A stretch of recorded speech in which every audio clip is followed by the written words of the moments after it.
Welcome to Double Fries, No Slaw. It is, are we over there, Harlan? It is Sunday, the 28th, last Sunday of July. And man, Richie, fall camp is up and going. We're going to talk a bunch of practice updates, a bunch of things going on as your dog goes crazy in the background. But how's your weekend, baby? What's going on? It's been a lot of nothing, man. Thursday morning I felt a little sick. Friday felt really sick, and I'm getting over it now. I'm over the hump of that, so I should be back at work tomorrow. But yeah, man, fall practice has started. We leave in 22 days, I think, or 23 days. I think we leave for Ireland. I cannot wait. It's going to be such. Man, this offseason has flown by. College football, it's officially back at this point. Yeah, it's crazy to be back at practice. It's crazy to be seeing the updates. I was on the phone with a couple of people even today, just talking through some of the updates. There's honestly so much going on with recruiting and the ACC and stuff that honestly this is like the first conversations that I've had. But I had 2 or 3 conversations with folks that were out at practice, and man, excited for some of those updates. Excited for like you said, 3 weeks away from getting the heck out of here Yeah. and leaving. And it feels like it just never, like there's just a lot, like you talked about this off season flying by. I mean, kids go back to school in like a week and a half, it's like, there's like all the kickoff days. I'm gonna, the Tampa Noles kickoff party is on the 10th. There's actually another one on the 10th that I may double dip that day. There's just a lot going on. And then that very same week we head to Dublin. I leave on that Friday. So, yeah, it's coming quickly. I'm less than 3 weeks away from leaving at this point, and excited to get over there. Excited to just get the season underway. It's going to feel weird getting a season underway in Dublin. I mean, there's no doubt about that. There's no doubt that that's going to be a little bit different, but at the end of the day, I am here for it. So double fries, no slaw. Hope you feel better, by the way. You sound terrible. Just Yeah, right. Sorry for our audio only listeners.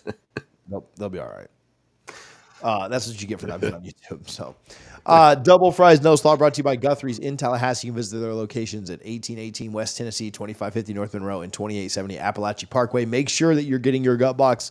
Double fries, no slaw. Tell them that the podcast sent you. And if you're in any of the surrounding areas, if you're in Thomasville or one of their locations that are fairly close to Tallahassee, make sure that you're shopping and going to Guthrie's as well. Richie, let's talk a little bit of fall camp. Let's maybe start there today. I think that's probably what people are the most excited about. I'll let you start out, man. What's been, I know the different reports, different things we've seen, different clips on the timeline, highlights, interviews, post practice. Just what's your biggest takeaway so far as we've gotten going here in camp? Yeah, so I feel really good about the defense.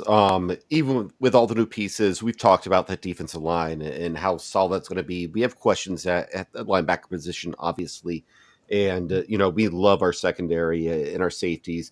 So I've been really mainly focused on the offense.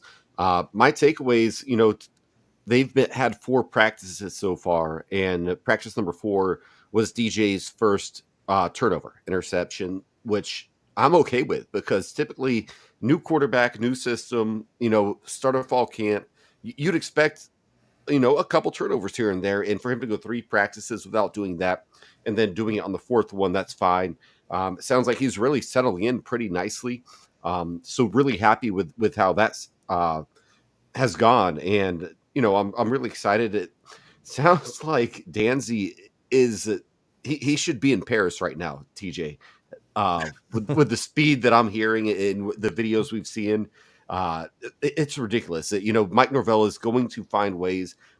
He's not going to be a featured part of the offense this year, but man, with that speed, put him on special teams, put packages in for him. That is a guy you need to have on the field. Sounds like the running back room is absolutely loaded. I cannot wait. I don't know if it's this video game or not, TJ, but Roydell Williams has me super excited. And the updates from camp do support that.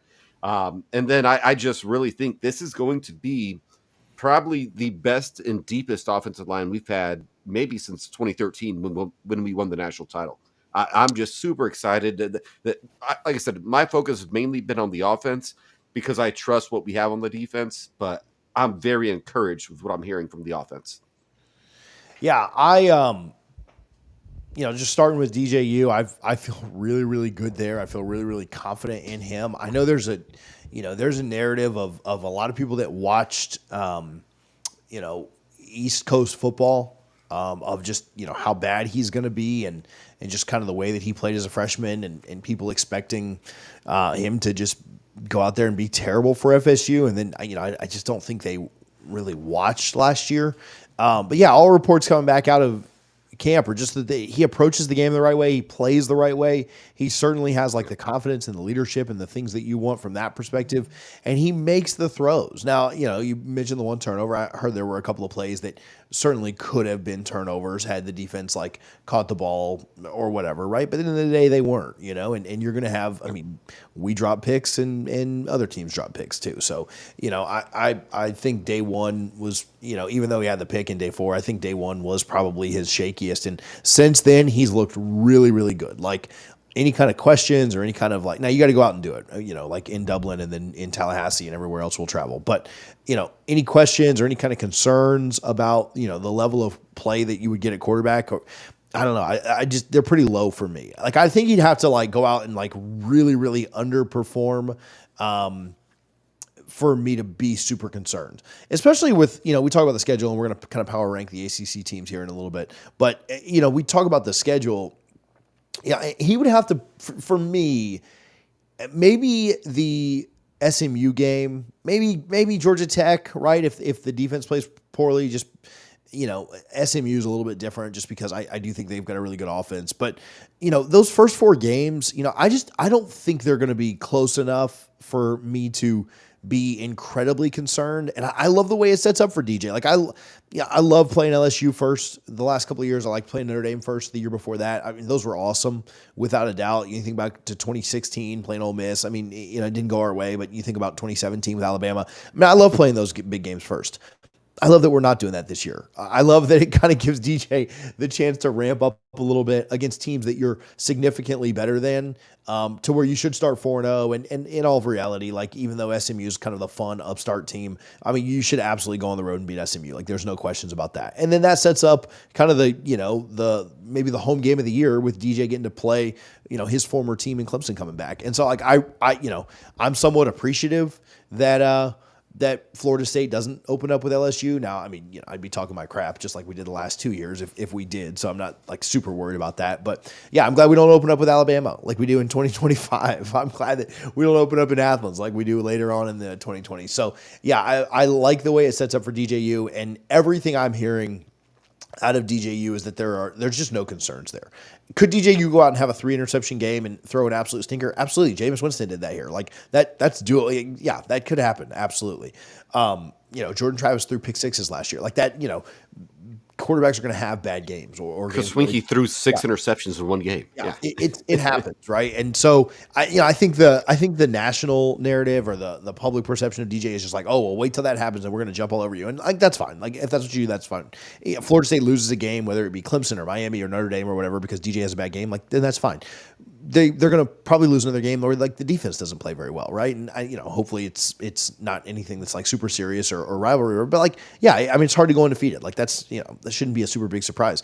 But yeah, DJU super excited. I think everybody there around that has been very positive, and the sense that I get when chatting with people is that they're almost trying to temper expectations, and not.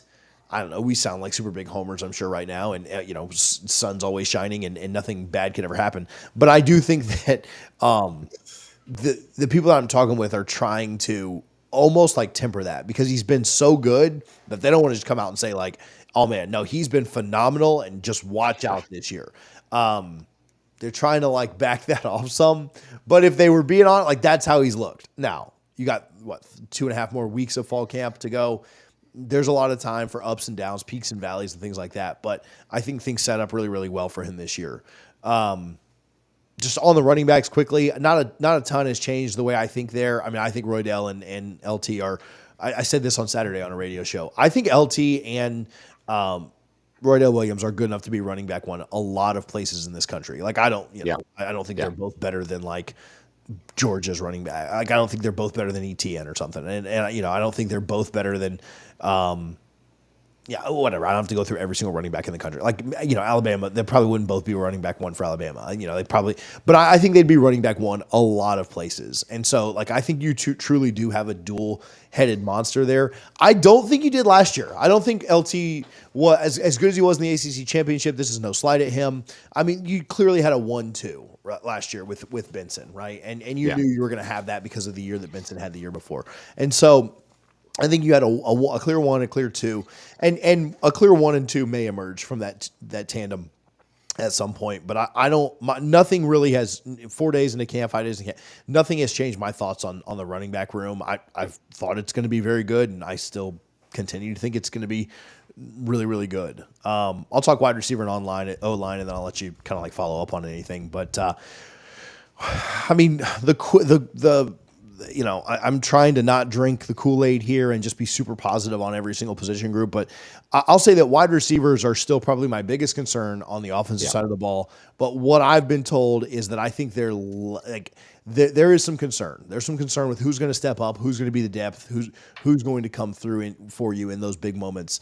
I think they're less of a liability than I was thinking earlier or even just a week ago. I actually spoke with some people in Charlotte, and then talking with some people after a few days of camp. DJ's elevated his play a little bit, and so like I think that has helped Florida State's wide receivers elevate a little bit as well. And so wide receiver, I'm starting to have less concerns there. I'm less concerned about that room for the season, which is a good place to be, right? Like if you only had one concern offensively anyway, and that is starting to diminish, like overall good thing, right? No complaints really there. Again, very early in camp. Let's see how they hold up. Let's obviously avoid as many injuries as we can, but wide receiver certainly less of a concern. I know there's, Malik had a really nice day one day. I don't, his speed is ridiculous. I don't know that, I'm still not like tagging him as, he could be a number one, anywhere in the country or anything like that. But I think he'll be a really solid piece for you and a really good piece. Like, I don't mean to diminish him at all. I'm not necessarily buying all of the hyperbole that's coming out on Benson, but I still think he's going to be really, really, really good. And I think that room will be fine. And then, like you said, I argued with somebody this week on offensive line. Somebody said, this is going to be the best offensive line we've had since Bowden was here. I'd still put 2013 ahead of it. Somebody said, well, it's deeper than 2013. And I was like, well, it doesn't matter. 2013 never got hurt. And so, like, I think the play you got from those 5 guys in 2013 is going to be better than the play you get from whichever 5 line up for 12 games this year. If you have no injuries, it'll be better than that. If you do have injuries, then 2013's top 5 was going to be better than anything else that is a depth piece that has to play this year. It is deeper. We were very lucky that 2013 year to not have any injuries at offensive line. Obviously, Jimbo quit recruiting that position, and you saw that in 2014 and beyond. But that offensive line was elite. All those guys went to the NFL. They were all really good, and you didn't need depth because you stayed healthy. And so I don't think that this offensive line can be that good. I'd love to get this revisited. I'd love for you guys to come back and throw this in my face, but I think it's going to be the best offensive line since then, and the people that I'm chatting with are really, really excited for this O-line in 2024. So that's my offensive thoughts. I don't know if you want to follow up on any of that before I grab a sip of water, take a breath, and then talk defense. Yeah, I think with the offensive line, I think the floor is pretty low just because of the depth that you do have. The ceiling, I don't think is super high, but it's solid. You're going to be top third in the ACC and probably top third in the country if we're talking 130 plus college football teams. So I think that's a really good place to be. To your point, TJ, that 2013 team, they only lost one starter, Hunter, and he was replaced by a guy named Jalen Ramsey. So the injury luck that year was ridiculous. We're probably not going to have that injury luck this year, but I do think the depth that you can afford a few injuries, maybe not season endings, but a week here, a week there, and the offensive line, they're not going to lose you games, and I think that's a good place to be. And going back to wide receiver, which you touched on a little bit, you have a bunch of, in my opinion, of WR2s, right? I don't know if we have a wide receiver 1 just yet. I certainly think there are prospects that could turn into that and be that. as early as week 1 in Ireland. It could happen that soon. But right now, where the team stands, you got a bunch of guys that would be a solid wide receiver 2 almost anywhere in the country outside of Ohio State because they're just always ridiculous with their receivers. But you have a lot of potential if Florida State taps into that, if Ron Dugans, Mike Norvell, Alex Atkins, if they tap into that potential, that unit could be really, really good by midseason. So defensively, I'll be quicker here. I think you've had some, defensive line again. Thought kind of like running back. My thoughts haven't really changed there much. I think you're still in a really good position on defensive line. I think I stand by the starting four being as potentially as good as anybody else's starting four in the country. Past that, depth is something that as camp continues to go along, we kind of like we'll find out more about. I think there are some good pieces there in the depth. They just need to kind of like emerge and see who's going to be that true guy, whether it's Sione or just whomever, right? Like what who steps up there to give those guys a break. Linebacker again, thoughts haven't changed much there either. I haven't just truth be told haven't dug as much there. I mean Florida State. I'm gonna not say that. Never mind. Tune into the Discord. I'll tell you what I was gonna say there. But linebacker is a position where a guy I think if I had to guess right now, I think between Cam Riley and Juice Cryer, like you'll probably have a solid linebacker too. I think that you'd like to see a little bit more out of Blake Nicholson. I'd love to see him on the field quite a bit. I mean, people always comment about Omar. I mean, super athletic, needs to get in there and mix it up, and obviously DJ is going to be your leader.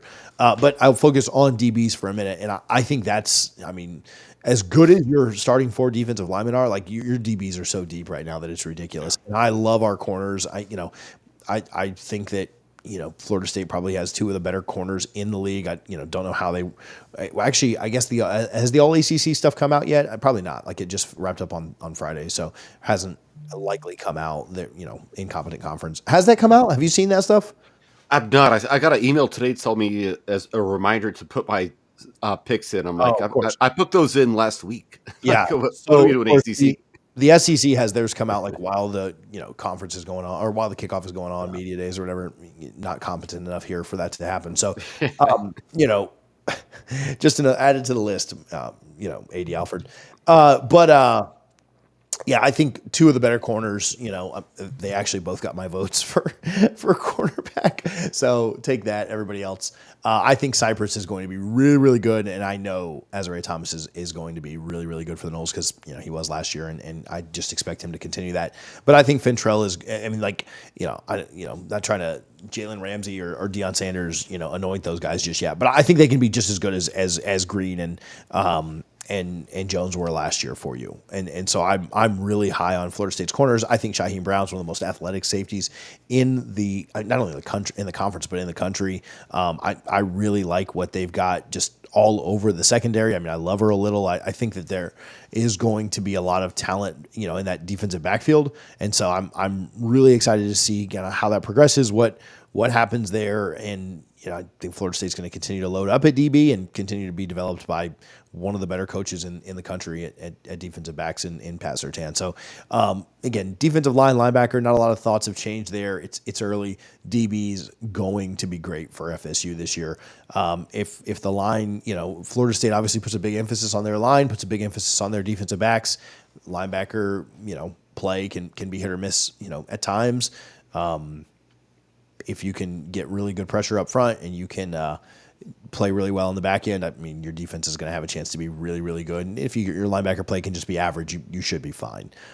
So I think linebacker play will actually be a little bit better than average, but overall, I think D-line defensive back's going to really carry that defense to be really, really good this year. So, any thoughts there, and then we'll maybe move on just a bit. No, I think you hit it all. I mean, just looking at the defensive line, last week, this day, a week ago today, we were in Charlotte at the ACC kickoff.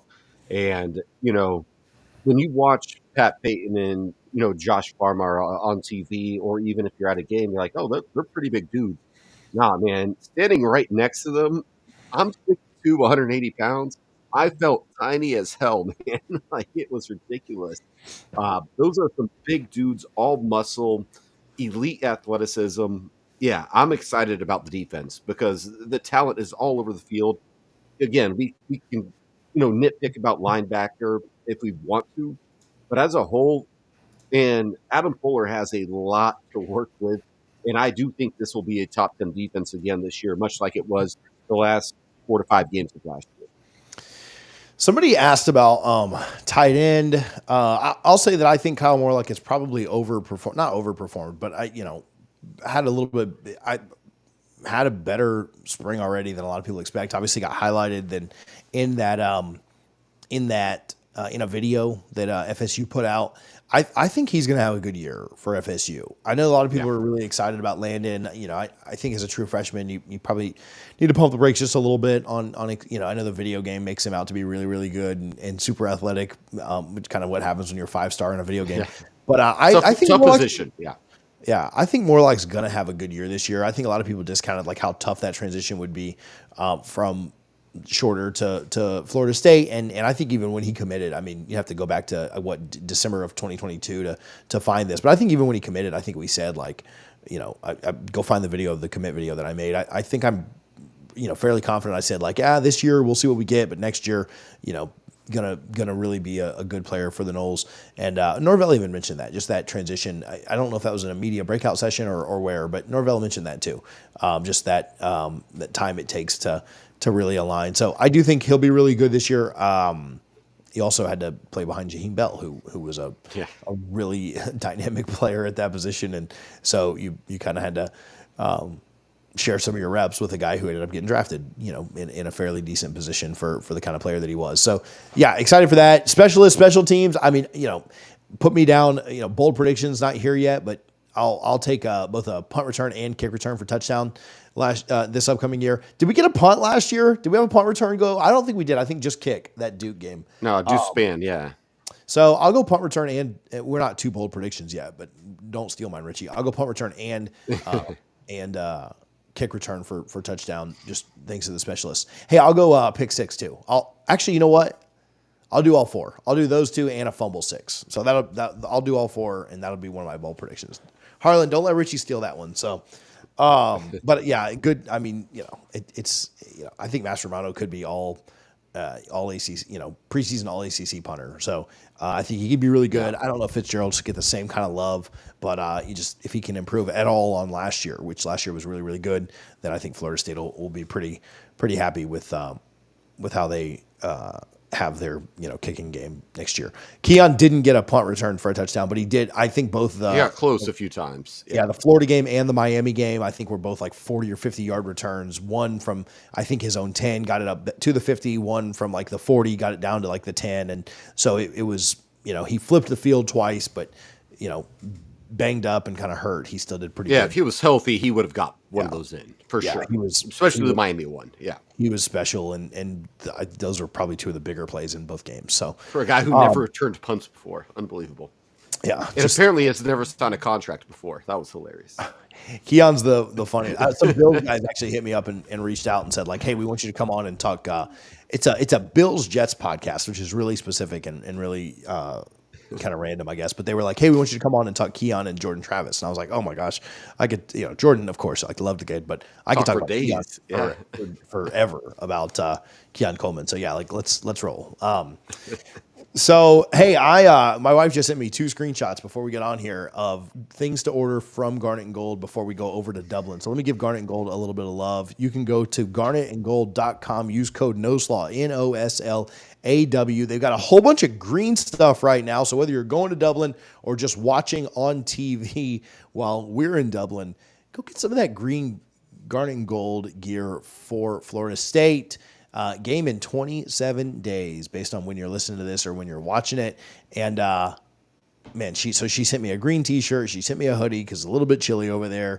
I'm ordering the green t-shirt off the Battle's End tonight too. So all about the green stuff. Make sure that if you're shopping for this upcoming season, all the stuff is in. Like there's a bunch of Nike stuff in that I'm about to buy. garnetandgold.com. Use code NOSLAW, NOSLAW, save 15% on your order. All right, Richie, I made a video on, and Harlan, I don't even think we'll end up clipping this, but we'll still roll with it. I made a video that a lot of people have asked questions about over on the national channel about the FSU ACC drama that's going down.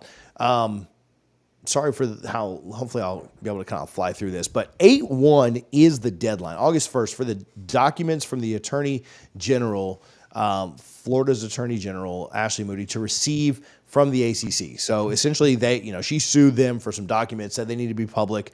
The ACC was going to fight that pretty hard, tooth and nail. I don't think this is like a massive win for the AG, but I do think it's a big deal that we're going to get a few of the documents, right? A lot of it's going to be pretty heavily redacted. They had to agree to this. The ACC probably would have just won anyway if there wasn't this agreement that was come to. The one that I do think I want to draw people's attention to is the letter amendment to amend and restated multimedia agreement dated August 10th, 2021. That's the document in question. That amendment was done unilaterally by Jim Phillips without approval by the conference's members. I do believe that letter should not include any trade secrets, so it shouldn't be very redacted, if at all. Florida State is arguing that the grant of rights is invalid, and if this is a change in any way, it could be key for their arguments. Florida State is going to certainly be of the belief that the extension or the option written in this letter is a material change. The ACC is going to argue otherwise, that this was not a material change and therefore didn't require a vote or signature. Essentially, FSU and every other ACC member have been under the belief or the assumption that they're operating under an agreement that goes through 2036. What they really have been operating under is an agreement that goes until 2027 that ESPN can choose whether or not to extend through 2036. No word has come out from ESPN or the ACC, but the quietness or the silence around that makes it seem like if it was something that had been agreed to or extended already, you'd already have heard about it from somebody like Dellinger or McMurphy to kind of quiet that concern. For more on that, I will link the full college football addiction video at the end of this video when we're done on the live. So, a lot to say. I expect those documents to be released this week. People asked, oh, does that mean we're out this week? No, I didn't necessarily say any of that.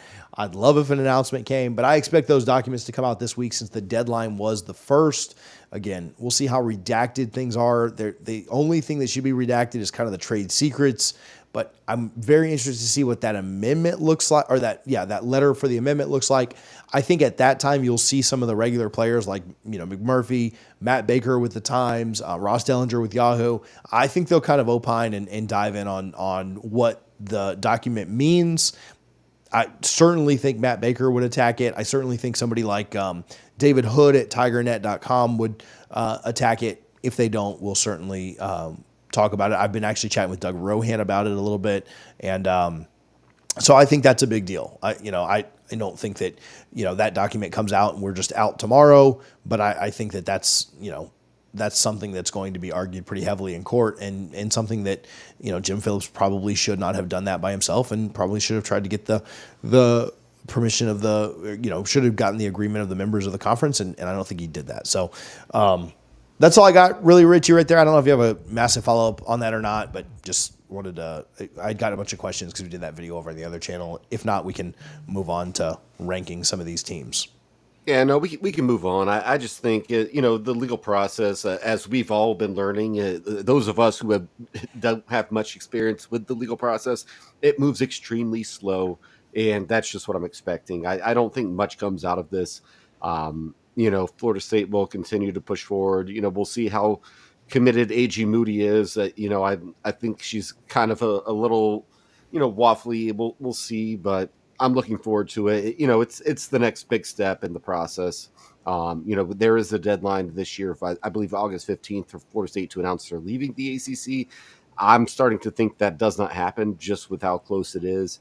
But that doesn't change things, because, again, there are legal processes that are way above my head, way above my pay grade.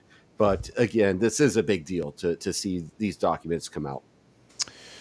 So, all right, here's a good endpoint for you, Harlan. So, all right, Richie, ACC 2024. We were just up in Charlotte for the kickoff. Let's go through And I think we'll have pretty good arguments for the top of this. I'm very interested to see what the middle and the bottom of this looks like, but let's power rank the 17 now ACC teams. Did you throw Notre Dame in yours or no?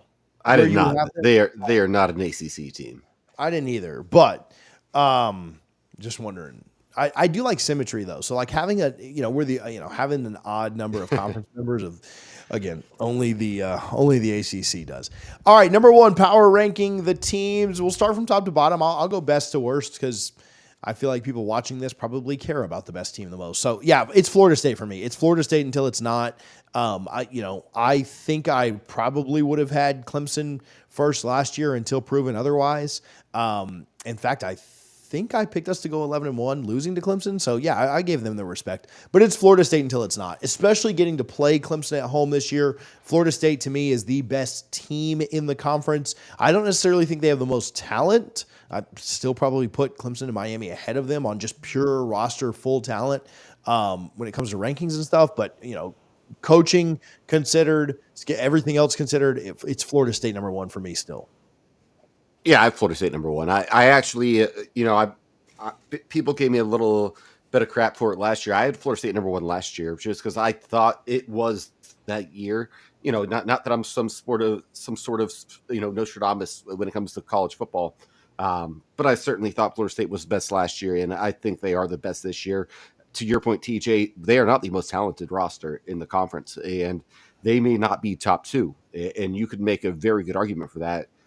Just look to Bud Elliott's blue chip ratio.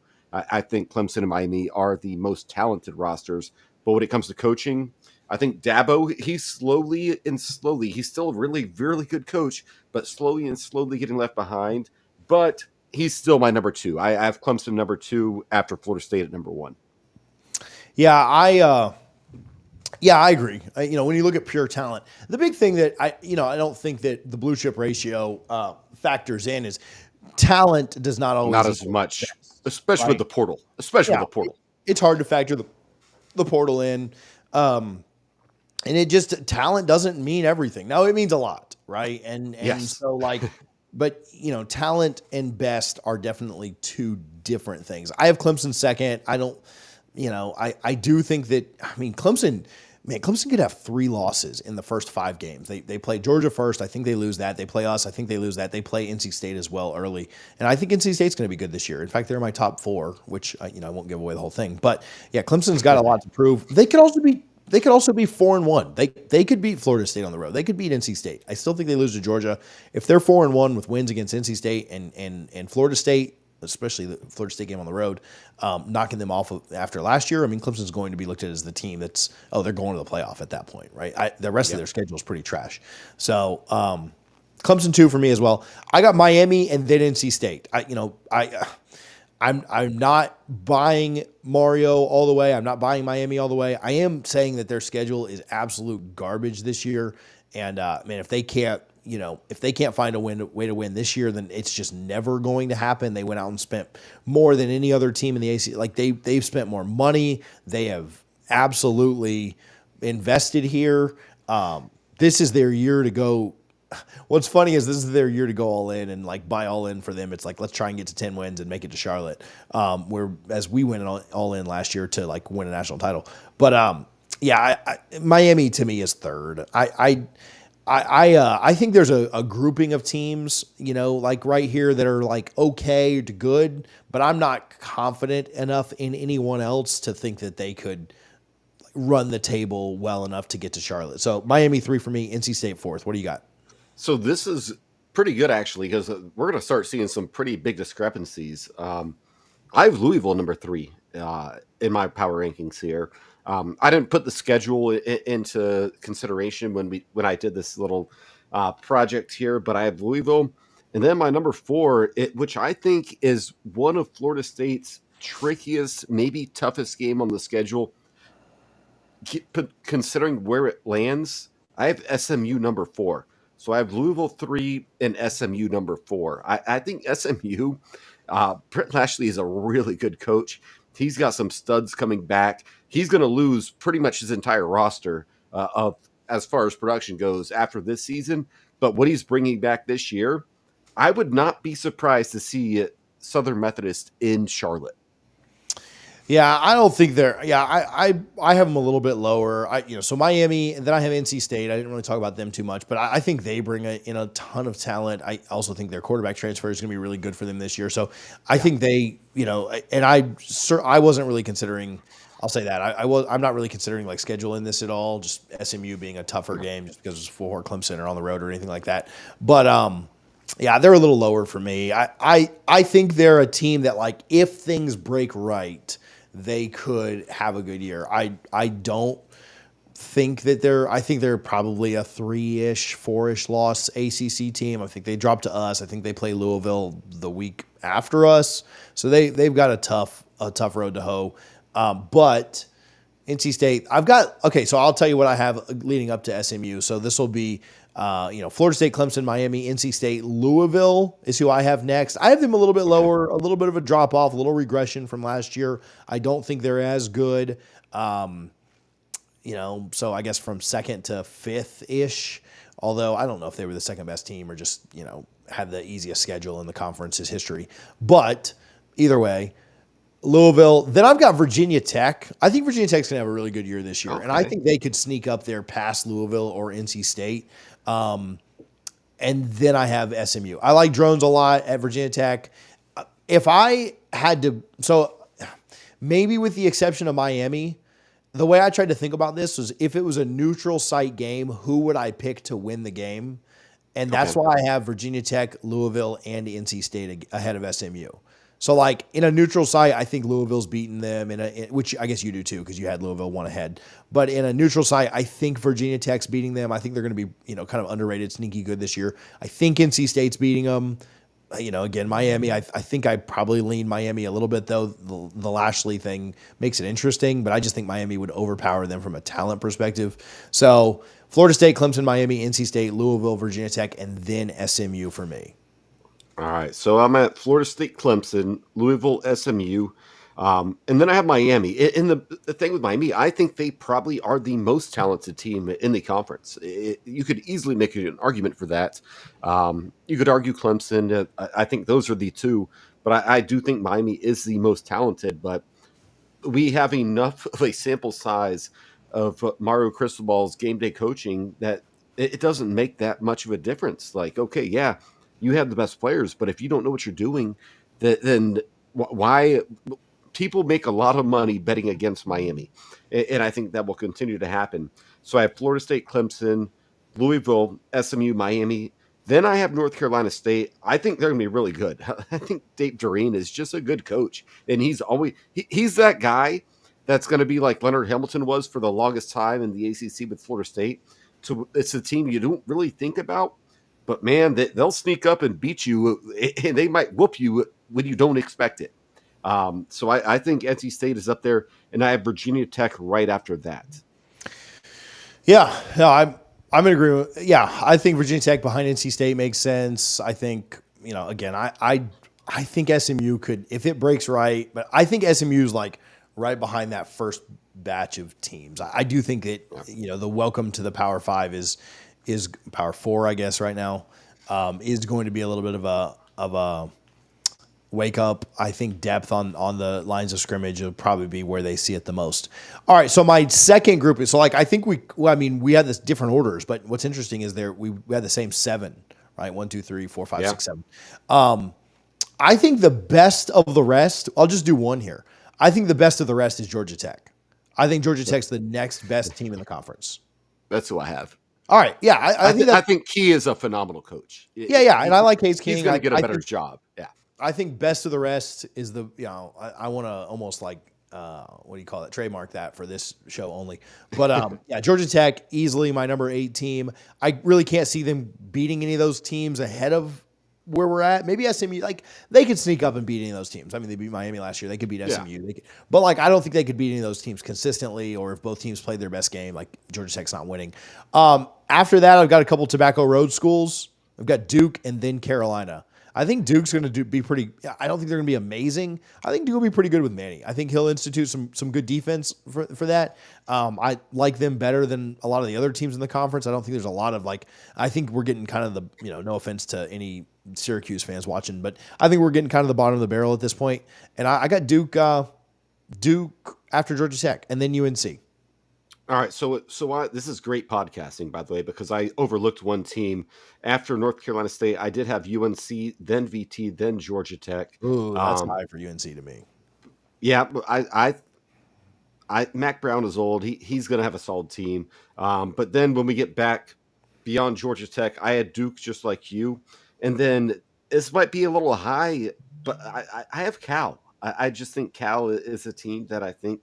They're not going to be good. They might not even make a bowl, but I do have them as a team, and then I have Pitt right behind them. Yeah, so I've got, like we said, Duke and UNC. I actually have Syracuse next, just because they brought in a bunch of transfers, and I believe in Fran Brown, so I have Q's next. Then I'm just going to run through the end of mine because all these teams suck. Sorry. Yeah, let's go. Let's just run through this. And so my kind of tiers are those first 7 that we had. Georgia Tech's better than everybody else. It's kind of a break off of Duke, North Carolina, and Syracuse are like my next 3. And then the rest I don't think matter. Again, sorry if you're a fan of one of these. UVA, I'll give them enough respect to have them next. Cal next. Pitt, just because they play tough. Bottom 3 of Wake Forest, BC, Stanford. So, yeah, sorry if you're a fan of one of those teams. Yeah. So I'll just go through my 17 real quick, and I'll label them off in tiers. So, again, top tier, Florida State, Clemson. I think that's tier 1. I think you cut it off right there. Louisville, SMU, Miami. I'll throw NC State in there as well, just because I think they're going to be solid every single time. Tier 2. My next tier, UNC, Virginia Tech, Georgia Tech, and I'll even throw Duke in there because they've earned that respect at this point, as odd as that is to say. And then the final tier, I have Cal, Pitt, BC, Syracuse, Wake, Stanford, and I have UVA last, TJ. UVA does nothing for me heading into the season. Man, brutal on them. No, so the only one I have a problem with is UVA. Ahead of or behind BC. I think, or not UVA, sorry, Syracuse ahead of BC. I think Syracuse is going to be a lot better this year than BC is. That's just my take. I could be wrong on that. No, that's fair. That's why we do this show. We're not here to agree on everything. I'm going to believe in Fran Brown here for a moment. So, quick question. I just saw this in the chat, and so I'll address it. If Moody gets the paperwork, we probably won't get it until the week after. Maybe what I believe happened is that she and the ACC agreed to the what do you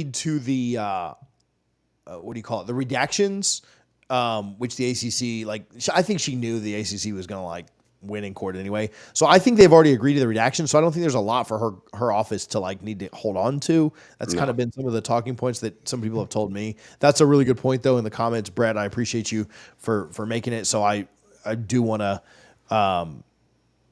point that out because I was thinking when I've asked why next week, they were like, listen, she said she was getting these for public consumption. Now if we said next week and it ends up being, Monday or something, we thought it would be this week upcoming and then it ends up being Monday, whatever, I'll wear that cross of being 2 days late, but, man, really good comment there. And, let me know your thoughts on the rankings there of the teams that we did. So, all right, Richie, we've been on for 45 minutes, talked a little bit of camp, a little bit of ACC. We talked about ranking the programs. What shout outs you got today? Shout out emergency. That has saved my life the past 2-3 days and probably tomorrow as well. So that's my only shout out. Are you going to work tomorrow? Yeah. Gross. Shout out this dumb video game that I can't stop playing. So right. I'm having a blast with EA College Football 25. I think I play Harlan next in our dynasty. So maybe we'll stream that on Twitter. So did Harlan lose 88-20 or something? Yeah, he's not here to defend himself, but I think it was 105. Oh So my goodness. I don't have any other shout outs or anything like that. But SMU versus Miami in the ACC championship, man, there's going to be a lot of sad Tigers and Noles if that's the case. So, all right, that's all I got. Appreciate you guys for tuning in. Go support the Battles In. Go support the boosters, and make sure you're Boosters. subscribed to Yeah. the channel if you haven't already. If you listen on audio, go to YouTube, click subscribe, and then keep listening on audio. That's fine. Appreciate you guys for hanging out. Go Noles.